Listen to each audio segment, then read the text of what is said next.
The most common questions I get asked about Feng Shui all have to do with plants, and I know that all of the most popular Googled questions about Feng Shui have to do something with plants, lucky plants, where do I put my plants? It all has to do with plants. What plants do I need to attract wealth? Plants and Feng Shui are a popular topic. And if you've followed me for long enough, you might be like, how has Jeanette not talked about plants yet? Aren't they such an important part for luck and wealth? I've got all the info for you today about plants, even some secrets that most Feng Shui consultants won't share with you. I'm Jeanette Sizikowski, your go-to Feng Shui consultant. Daily, I work with the motivated, the successful, and the inspired. Use Feng Shui to manifest more. Before I share with you some major plant secrets that most Feng Shui consultants won't tell you, let's get into the best plants for good Feng Shui. You can find so many videos out there about the 10 best plants, the 28 best plants, the 100 best plants to attract health, wealth, happiness, the most amazing luck using Feng Shui and these plants. Today I'm going to share with you 6. I've chosen these 6 specifically because these are all plants that I have used, some that I have right now here around me, and plants that I have recommended in people's homes, and plants that people have used, plants I've seen results with. Whenever I share Feng Shui information with you, I like to share it from a place of already having tried it, do it, implement it frequently. Maybe I can't try everything. I only have so many different houses that I live in. So what have I tried with my clients? What has worked for them? What have I seen pay off for them? So I like to share Feng Shui information with you from a place of having seen that it worked, or there's enough information, enough validation, enough research that I've seen it's worked. And that's why I'm sticking with these 6 today. These are plants that I have researched over time, studied over time, used over time in my 10 years of self-experimenting, DIYing, and learning and getting certified in Feng Shui. These are the plants that have made the cut and come with me. And on that note of experience and having experienced these plants, I don't know about you guys, but I always like to know why. Like, why is this called a money plant? Why does somebody say that this works? Why does this implementation, this adjustment, why does this work? Over the years, I've dove into why is it called this? Why is it named this?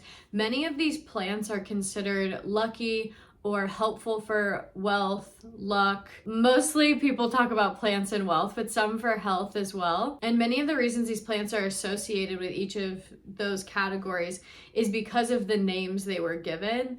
And it's because of how like their leaves are formed and shaped. Many of these leaves look similar to Chinese coins or golden ingots, which represent wealth. And so the plants themselves became associated with wealth because their leaves looked similar to money. And then there's a lot of the names, plants that have similar names to prosperous and abundant Chinese words. And so because the words are so closely related, the plants, because of their names, then became associated or representative symbols of wealth. I don't speak Chinese, but I have to give a shout out to, I have my notes down here, I have to give a shout out to Feline Jungle's video where she talks about the 8 lucky plants for home and office, because she gives such a rich history of each of the names, how they were named, and then how, because of these Chinese names associated with certain Chinese words, how they became these wealth symbols. And because I don't speak Chinese, I can't give that insight from an earnest place. So go check out her video if you'd like to know more of the history and how they got paired with this symbolism. It's a fantastic, great video. But before you go give that one a watch, let's get into the 6 best plants for good Feng Shui. First is bamboo. So here I have a jumble of sorts of my bamboo plants. I have some scattered around the house as well in 3 stalks. This was 8. This was 8 for what 8 represents. And then one of my stalks died. So I do need to refill it. Bamboo represents resilience and strength. And also what's cool about bamboo is when you have them singled out in their own vases, the amount of bamboo that you have represents something different. So for example, 3 and 4 in the monthly Feng Shui forecast, when we use bamboo as a cure, I always recommend 3 or 4 stalks because the cure is used when the metal energy is coming and visiting certain directions in your home, and metal chops wood. So to give that metal energy that we don't want directed at us, to give that metal energy something to do, we place 3 or 4 bamboo stalks, which is wood, and 3 and 4 represent the wood element. And so that is used as a cure because it gives that metal energy something to do. Different amounts mean different things. It's another video, but it's something really fun to research. Like 1 is wisdom, like I said, 3 and 4 is wood, 4 is creativity, 8 is abundance and wealth. So it's really fun to go and look at what the different stocks mean. I actually don't know what 7 means, and now I'm down to 7, so I should look that up. The second plant on our good plants for Feng Shui list is the wealth plant. The wealth plant is a type of bonsai tree. You can tell by its twisting and turning trunks, but there are other plants that have similar twisting trunks, so you do want to check out that it is in fact this type of tree. Like its name gives away, it represents wealth and abundance. It's also light and airy and going to fall over. Both of these plants for good Feng Shui, both of these represent or are very good examples of you want plants that are light and airy, that let natural light shine through. They're not too heavy, they aren't sharp, they aren't dead looking, they aren't dangerous looking. They're light and airy and breezy, and they lightly ruffle the chi in your home and let the light shine through. Remember I said I have some secrets to share with you about these plants that most Feng Shui consultants won't tell you? Hint, it has a lot to do with this wealth plant. The wealth plant got its name because of the Chinese name that it's associated with, the shape of its leaves, but there's also a few, is it a parable? There's a few really nice traditional stories that go along with why this plant is seen as such a plant that represents and attracts wealth. One that I came across was from Nursery Live, and it says there's a popular story of a poor man from Taiwan who prayed to God for relief from his financial burdens.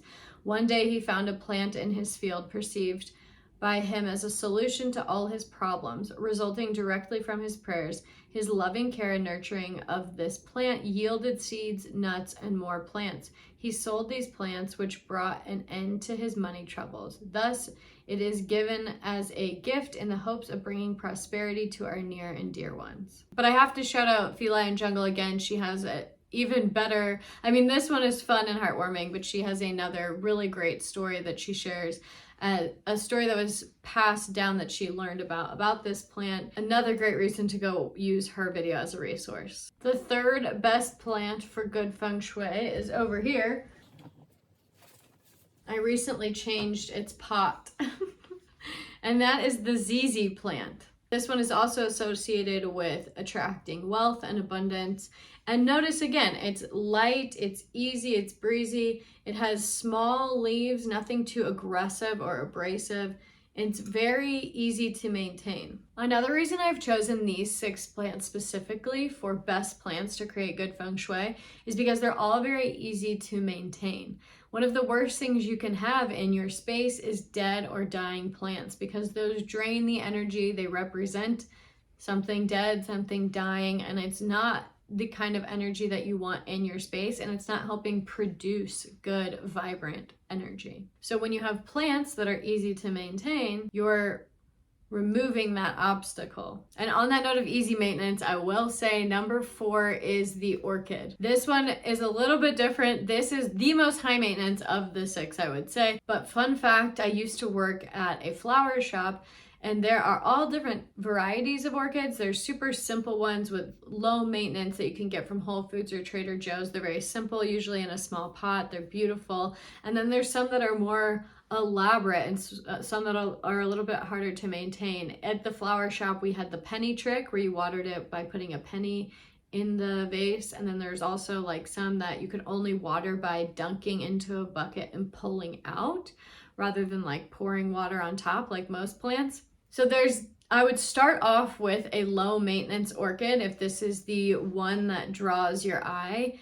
Orchids represent abundance, fertility, abundance in friendships. It has a very feminine energy, very feminine quality to it. So abundance, fertility, and abundance in unity in relationships is what an orchid represents.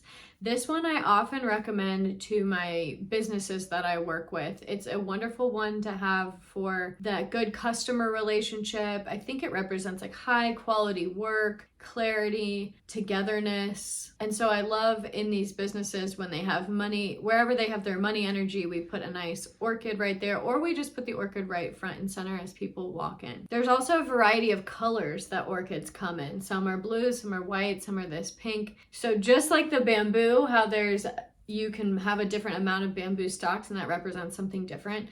If orchid is the direction you choose the color that is associated with the direction that you're going to put it in. Again, that's another video, but that's also a fun layer to add in, having specifically the orchid color boost the feng shui direction. The fifth plant for good feng shui is the jade tree. This is also one that I don't have, but I'll put a series of photos. I don't have this one on me, but this one is really nice, simple, low level. If you have low shelves, low windowsill, or something where you just want a pop of green and you need a small profile plant, the jade tree is perfect for this. True to its name, jade is a stone that represents money, abundance, and wealth, and good health.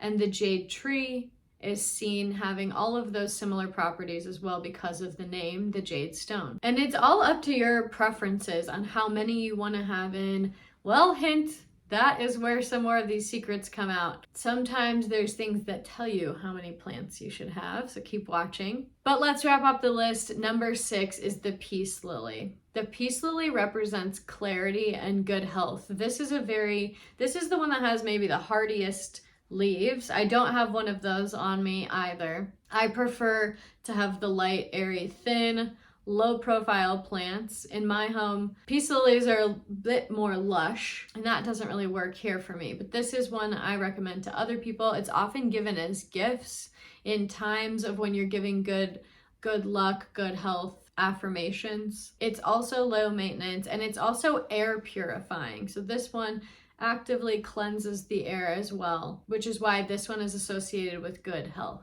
So there you go, the 6 best plants for good feng shui. We have the lucky bamboo, the money plant, the ZZ plant, the jade tree, the orchid, and the peace lily. Now, I haven't forgotten about the secrets I said I would share with you, but this video has gone on long enough, so I'm gonna go ahead and make a part 2. If you're catching this video when it first comes out, subscribe now and hit the notification bell. Next week, you will see the video, how to use plants for good feng shui, or how to use plants for good feng shui. That'll be next week's video, because I'm sure now you have questions on where do I put these plants, which ones do I buy, how many do I buy, are they good for me and my personal energy? So many questions come along with plants and feng shui, and I want to create a part 2 to this. If this video has already been out for a while, then I will link that next video right here. See you in the next one.